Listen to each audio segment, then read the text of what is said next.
Bonjour à tous.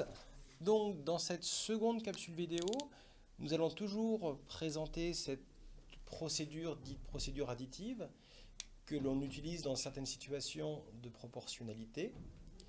Donc ici vous avez un exemple. Donc là le robinet c'est fini, nous sommes passés aux pommes de terre. Donc dans cet exemple, on nous dit que 5 kg de pommes de terre coûtent 6,40 € et que 3 kg de ces mêmes pommes de terre coûte 3,84 €.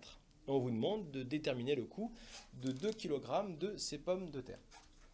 Alors, sachant que 5 kg moins 3 kg coûte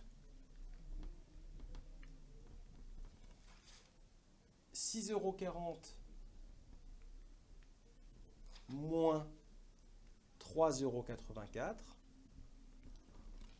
on en déduit que 2 kg,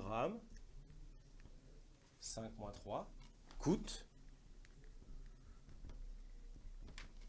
6,40 € moins 3,84 €, c'est-à-dire 6,40 moins 3,84, 2,56 €. Alors là, dans un premier temps, je crois qu'il n'est pas important de se focaliser sur comment calculer ce résultat. Donc on peut utiliser la calculatrice ici. Ceux qui veulent s'entraîner à poser une soustraction avec des décimaux, n'hésitez pas. On peut aussi le faire de tête. On peut faire 6,40 moins 4 de tête, ce qui fait 2,40, en sachant qu'on a retranché en trop 16 centièmes. Donc 2,40 € auquel il faut rajouter 16 centimes, donc 2,56 €.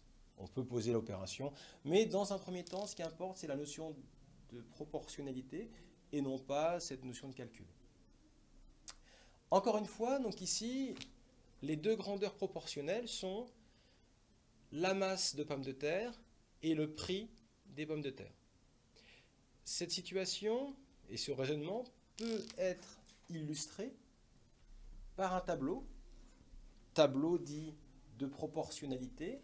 Dans la première ligne, on peut y mettre la masse de pommes de terre, donc je mets PDT pour aller plus vite.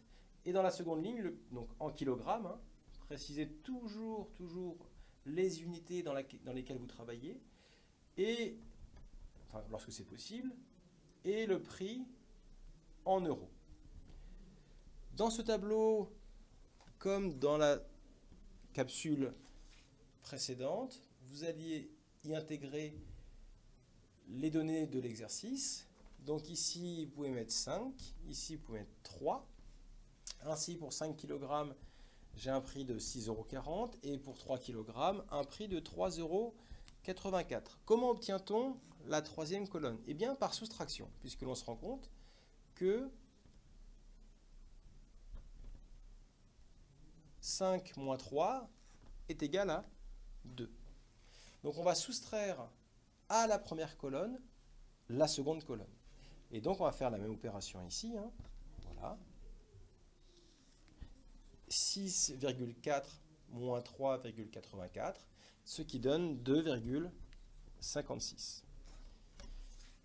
Ce tableau est très agréable, il permet de bien synthétiser, mais il me semble important que dans un premier temps, vous ayez conscience qu'il faille vraiment verbaliser et répondre avec des phrases qui expliquent votre raisonnement. Ce type de représentation avec un tableau dit de proportionnalité, nous l'utiliserons, mais pas forcément en début de chapitre. Voilà. Donc, ces deux premières capsules vidéo